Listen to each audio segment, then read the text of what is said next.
Yeah, and it leaves something behind, too. Which, so you see 2 more cards in Joe's hand, Tarmogoyf and Maelstrom Pulse.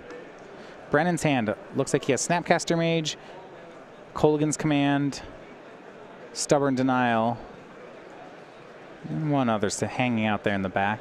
Unfortunately, couldn't do anything to convert that Stubborn Denial against this Liliana. No. Snapcaster Mage, half as large as it needs to be. Looks like there was previously a Gurmag Angler. You see a bunch of exiled cards there for DeCandio. And then he just has, you know, the Angler and the Snapcaster in graveyard. He could use Kolaghan's Command to get either his creatures back. Can't cast the Gurmag Angler for a little bit of time. And the Snapcaster Mage, he has nothing he'll be able to flash back. But you do see him shoot down the Liliana and get Snapcaster anyway. That's not terrible. Brennan is at 9. He's got to be careful here. Is the card that Brennan just drew Liliana's Defeat? It is. Seems to be. Liliana's Defeat. The very infrequently used destroy target Liliana card mode. Yeah, you don't see that mode in Standard, or really that card.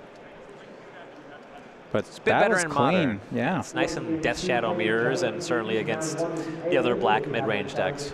Joe is going to activate Treetop Village. Yeah, this was the card. Destroy target black creature or black planeswalker.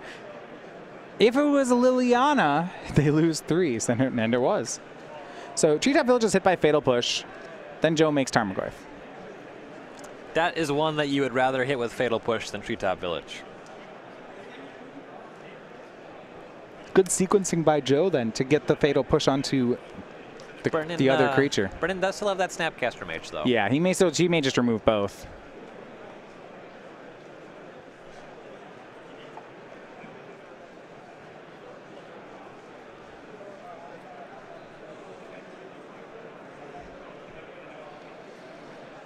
Once again, Brennan leaving up Stubborn Denial, but not a creature that gives it Ferocious. Yeah, I'm not sure he's going to get to... He's getting to that point where we don't know if he's going to be able to convert Stubborn Denial. Yeah. Joe doesn't have that many targets, and he's starting to get a lot of lands in play. And Joe just has a Treetop Village that's larger than a Snapcaster Mage and a Hissing Quagmire that can trade with anything. Even without red in the deck, there's plenty of creature land options. Yeah, those provide Joe a little bit more punch. Reaching for 3 mana. If he had another Liliana Last Hope, that would be super good.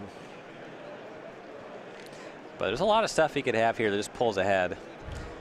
His creatures, barring Death Shadow for DeCandio, just kind of outsize DeCandio's creatures in the matchup. Tireless Tracker from Joe. No land to go with it, though. He's exposing.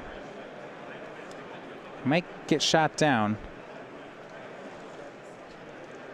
Street Wraith cycled. Brennan goes to 7. If he draws a land here, I was going to say he could Snapcaster Kolaghan's Command, which would be really strong. Draw with Tassiger. That's a fine one. Yeah, it's fine. I like that. Does not kill Tireless Tracker, though. No, it'll keep it at bay for a while. It does turn on Stubborn Denial. I like that, and I think Joe does have a Maelstrom Pulse, so Tasker could protect himself. Yeah, with 4 lands on the battlefield here, you can exile everything but the Kolaghan's Command from graveyard and leave up Stubborn Denial from there. Snapcaster will swing, no block on Joe's side. He goes to 11.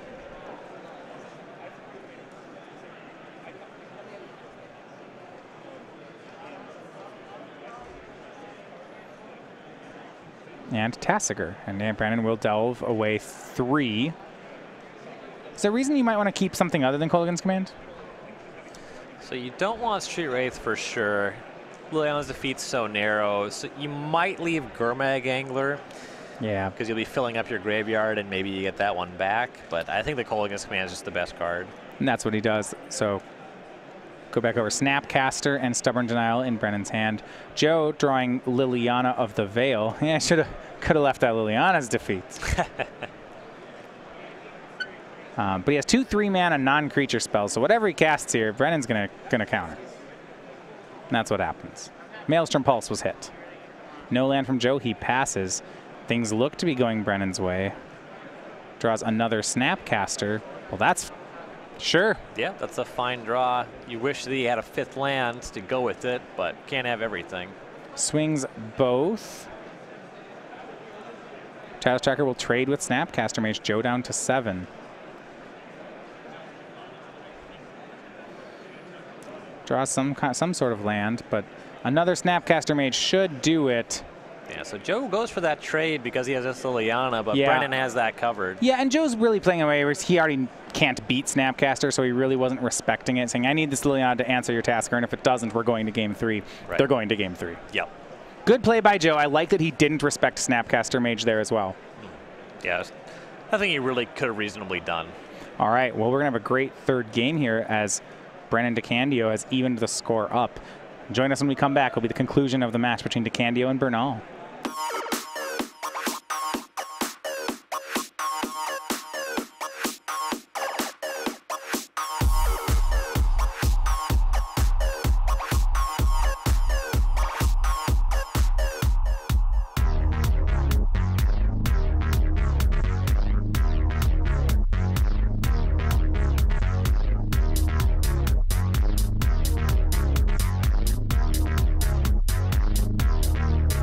Go.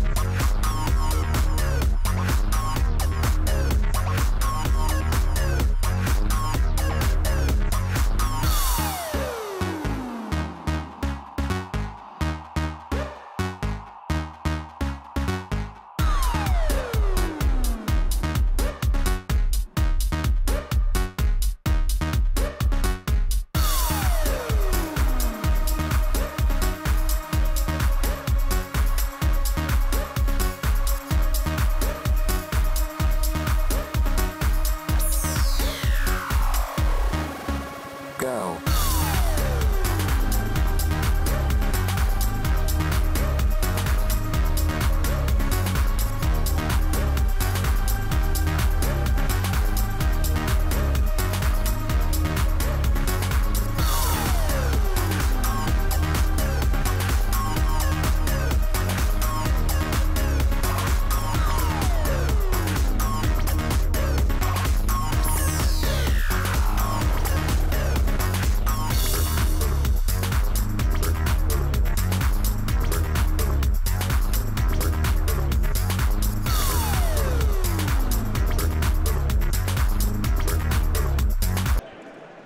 Game 3 here, Bernal versus DeCandio.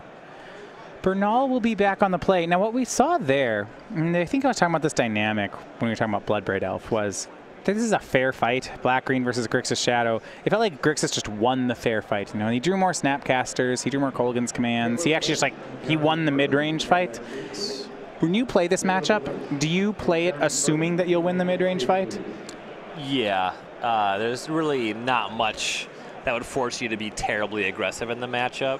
And if you're just able to Snapcaster Kolaghan's command in whichever order, you know, one gets back the other, you generally can pull ahead. You have to manage your opponent's Tarmogoyfs. That's the card they can kind of run away with the game with. So now against something like an Abzan, you have to go aggressive because if you get into a fair fight, you generally lose. With Grixis Shadow against Abzan, specifically Death Shadow, Lingering Souls is a pretty serious problem. Grixis Control actually has kind of gotten better against those archetypes just by having Electrolyze, and your deck just kind of got better. Opt was a big improvement, so you're better able to find your answers, and you can more effectively deal with Lingering Souls. But the Death Shadow deck against Lingering Souls just has to be pretty aggressive. Got to keep that from running over the game and chump blocking them into more time. Big pick there for Joe. Ends up deciding to take the Thoughtseize from Brennan's hand. And this is something that's going to change next week, right? When your black-green opponents have Blood Braids, well, it's going to be tough to play a Slugfest against them. Yeah, it makes the matter a lot harder. So no second land in Brennan's hand yet. We see Opt, 2 Opts in his hand. That Death Shadow, Snapcaster Mage, Liliana, and Thought Scour.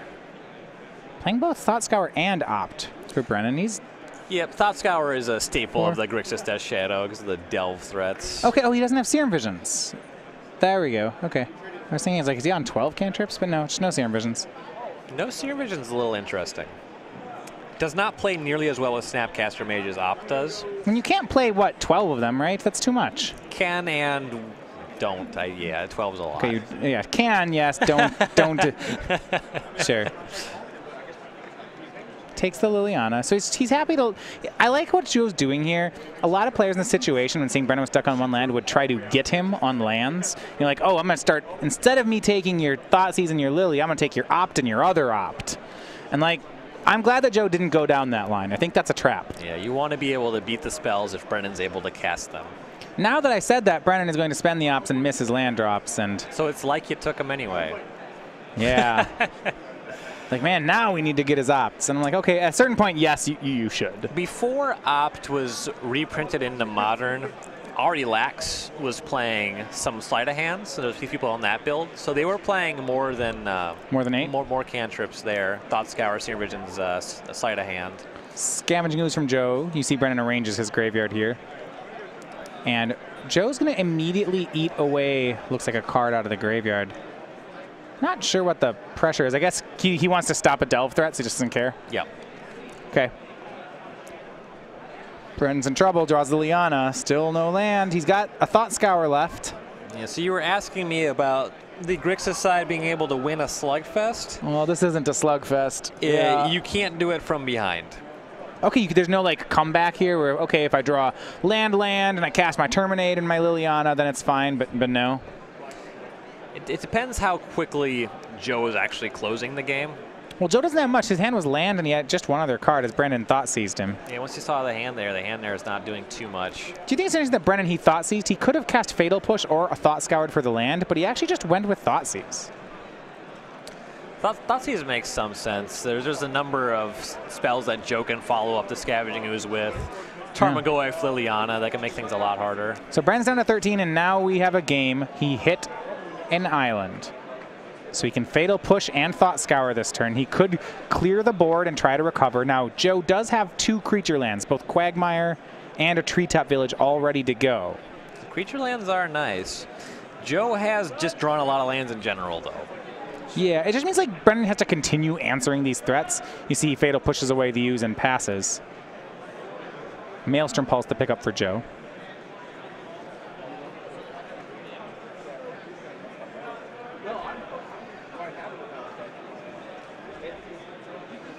You have to ask yourself how much you want to enable a potential Death Shadow from Brennan. Do you want to connect with a Treetop Village this turn? Yeah, he's got him to 13. Brennan just has so many cards in hand, though. You have to get something going. Treetop Village will hit. Another Treetop played by Joe. He passes. This does mean next turn he can make double Treetop. Brennan Thought Scours himself, draws, picks up Opt.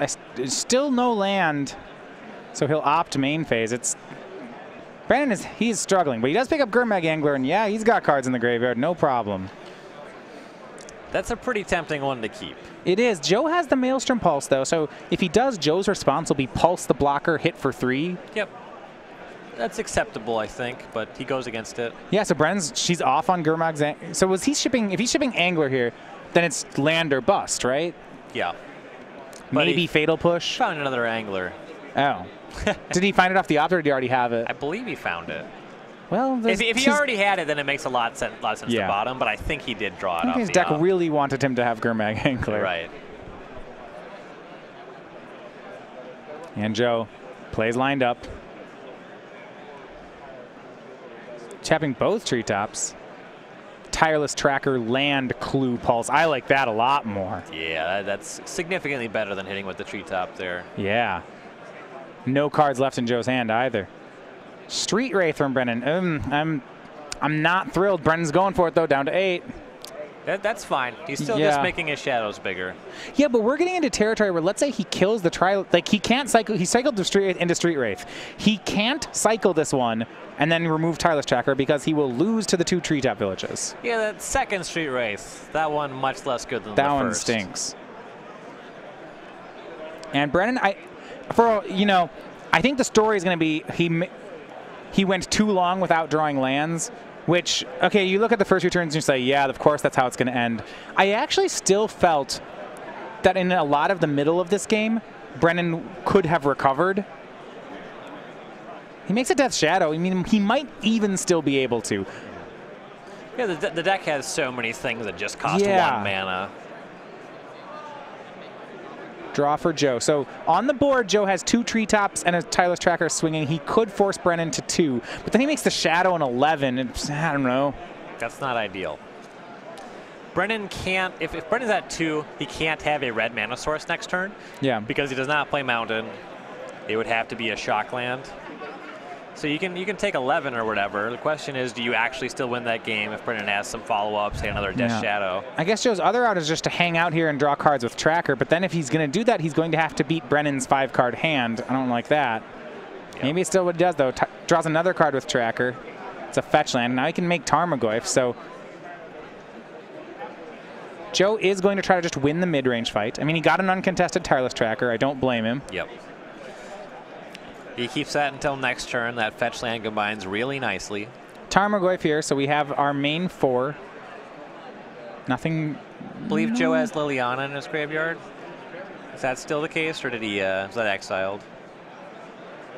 Or was that the other? That was the other game. That was the other game. That's what it was. Ha ha. Yeah, just the. So 4/5. Brennan picked up Polluted Delta, so it's a land. He does have a swamp, so he could only take 1 off that. Got to be careful. And no red spells in hand. He doesn't necessarily need to go for something other than the swamp. Yeah, I mean, he can go Liliana minus. That's a fine play here. His Shadow become a 6/6. He's got to be careful, though. He can't go below. He can't go down to 6. Actually, he basically has to play the Liliana. Otherwise, Joe playing activate, swing with 4 creatures kills him. So he goes to 5. He takes the full 3 from Blood Crypt. He's got another plan. So many creature lands here. We'll see. So Snapcaster Fatal Push looks like is what he wanted. That will take care. Okay. Takes care of the Tracker because he had Revolt from that Polluted Delta. Yep. 2 Good. blockers online. Tarmogoyf a 4/5. Shadow's an 8/8. So he's safe so far. If Joe draws another land here, Brennan can claw out. Yeah, that fetch land in Joe's hand got a lot worse with that Tracker off the battlefield. battlefield. Hold on. Ryan, isn't... No, I was going to say, isn't 2 Treetops lethal? I don't think so. Yeah, the Snapcaster chump blocks Tarmogoyf. Yes. Death Shadow in front of 1 Treetop. That said, it's not a... You might still do it. Because Joe can do that and have the follow-up of crack fetch land, make Dark Confidant, there's a lot to like. However, it would make Brennan's Death Shadow an 11/11. Do we care? It's a scary number. Yeah, I mean, I normally wouldn't think my Grixis opponent, if they had Battle Rage, which if you know Brennan, he won't. We all have like 1. Let me see. I don't think they're still in post board. They usually aren't, right? In this matchup? In this matchup, yeah, you're pretty disincentivized to have it. But you'd hate to take a game like this and then lose because they kept it in. Yeah. It's pretty low opportunity cost to have the 1 in. And Brennan, Joe's going to make the play. Activates 2 Treetop Villages, swings. Brennan loses. Oh, no, he did it the right way. Okay, he did it the right way. Sorry, I thought he blocked the wrong. Brennan goes to 2. Joe, fetch. Make Dark Confidant, says go. And remember, he does have a Quagmire in place. If he draws a land, Joe can still make 2 creature lands. He can make 4 lethal attackers. If Dark Confidant survives, you have to think that's what's going to happen. Now, Joe just has a bunch of creature lands and 7 lands. Still 2 villages on the table, looks like. Yeah, I mean, Joe's deck, he has 3 Treetop Village, 2 Hissing Quagmire in it. Don't see too many Treetop Villages anymore in Modern. It is kind of nice to see them back. Yeah, that's a really good creature land. Yeah. I guess a lot of times people are playing the land that come enter the battlefield tapped lands because they want a dual land and it's just there's some upside. Yeah, once you're 2 colors, though. I swear he is on Quagmire as well, but the Treetop Village. Yeah. He can afford monocolored lands. Dark Confidant draws a land. Joe draws a card. See if that changed the math at all. Brennan made a Death Shadow. He can also put a Snapcaster Mage into play. But that's only 3 blockers, and there's 4 attackers possibly. Yeah, with Joe making the attack last turn, you got to figure he's making it again this turn. I would. He did draw Tireless Tracker, so there's another option where Joe, instead of making the attack, could just start making tracker clues again, but he's not. Activate, activate, swing with 4. Show me what you got, Brennan, and he's got nothing. It's Joe Bernal, black-green mid-range. Makes it across the finish line. Brennan was recovering, but it was too late. And Joe, we saw him win in round 1. Now we're seeing him win in round 5. He hasn't lost in between him. He's 5-0. Yeah, and there was some concern at various points where maybe the spell quality of straight green-black relative to